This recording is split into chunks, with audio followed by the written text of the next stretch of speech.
Hello and welcome back to week 11 of The Artist's Way. This is the penultimate week, so next episode will be the last episode in the series.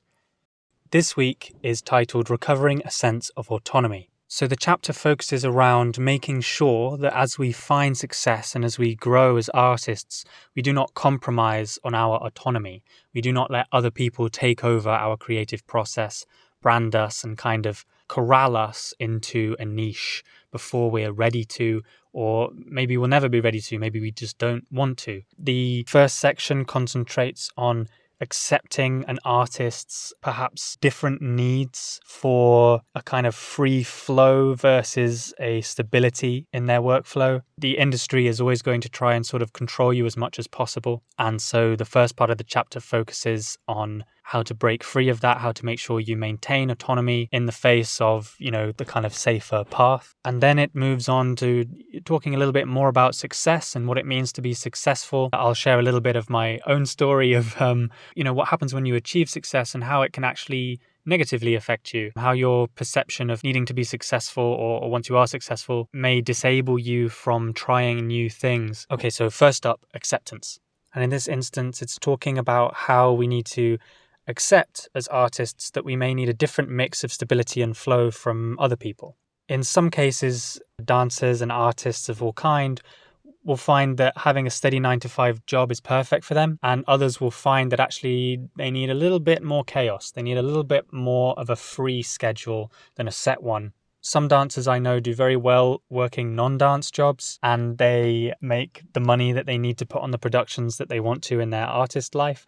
And some people prefer to make money only by doing the art and only by producing the art. And this chapter talks about how that balance is different for everyone, but how if you choose that version of only making money through your art, that you can sometimes become reliant on doing what the producers want you to do. So, let's say I write a book and it does well. Now the producers want me to bring out a sequel. Maybe I don't want to make a sequel. Maybe it finished. I said everything I had to say with that art piece. It's done. And I want to move on to something else, but now I can't. Maybe I am writing a series and I want to deconstruct one of my characters, but I can't because, well, what if they become dislikable or, get painted in a different light to how everyone has seen them before. One of the points that Julia Cameron is making in this chapter is that if we work so hard to become artists, isn't it a shame to then let that dissolve into just production, into just doing what we're told to do, when actually everything we built up to that moment of success was about trying new things, doing things differently, challenging ourselves and exploring our hearts and our minds and our interests, and perhaps even our spirituality, our calling. So she talks here about nurturing the artist in you regardless of what is going to make money.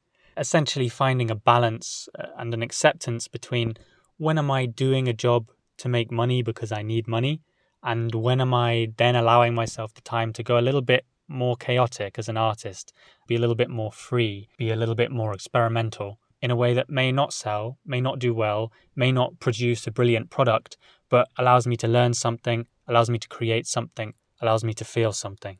She says that there is a connection between self-nurturing and self-respect. And so if you allow yourself to be bullied and pushed around by other people's urges for you to be more brandable, then you're not doing your inner artist justice.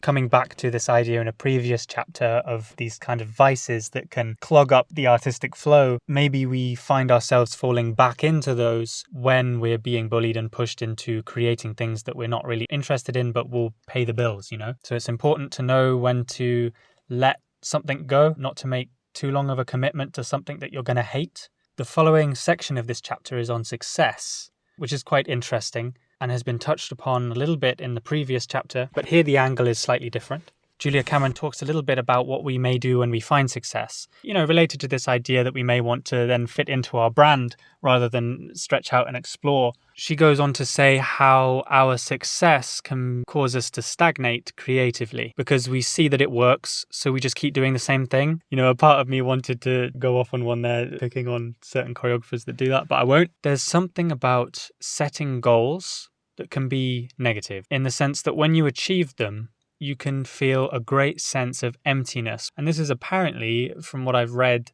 over the years documented a lot in sport. People get that gold medal that they've worked so hard for, and then they just kind of, they're standing at the top and they go, oh, is this it? What does this mean? What does this gold medal around my neck mean? What does my history mean? What was important to me about this? Why was I fixed on this? So this can be a very difficult situation for some people to be in. And I was thinking as I was reading this chapter, well, I don't feel like I've had enough success to really know that feeling. I have no gold medal around my neck. But then I stopped for a moment and I thought, actually, my goals now are far beyond what my goals were when I was a child. And a large part of that is because I've achieved the goals I had when I was a child. I wanted to leave school, done. I wanted to become a professional dancer, done. I had a particular dance school that I wanted to get into, and I worked towards it and I got into it. So I had many, many successes that were very important to me back then, but when I achieved them, they merged with the mundane. They became the norm, they became the normal. And as soon as I had achieved things, particularly with getting into the dance school that I wanted to get into, over that kind of summer break when I was finishing sixth form and then going into dance school, I realized that I was becoming extremely depressed. I had had my eyes set on this goal for 2 years, and I had focused my whole regime and training around getting into this school that I idealized. And then I was in, and now what? And I really got quite depressed and quite miserable. It was like, am I always just going to be seeking the goal, achieving the goal, and then, like Sisyphus, rolling it back to the beginning and picking a new goal and pushing up that hill again towards something that I think is really important to me, but then when I get there, doesn't necessarily bring me the fulfillment that I thought it would. But then I went to dance school and I loved it.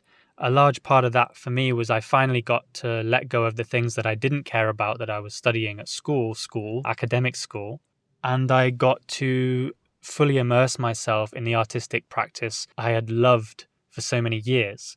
So I had a period of loving what I was doing, and then I changed the goal. I was like, oh, wait, hang on. I got into the school that I want to be in. Now I can really focus on becoming a professional dancer.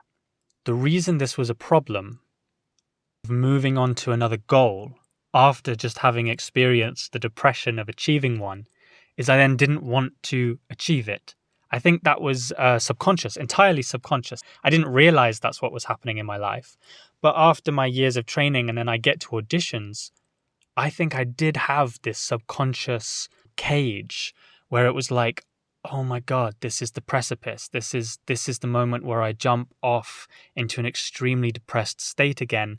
If I do well in this audition and I get chosen, I'm going to go through that again. And there's no goal after this. Like, what do I do after this?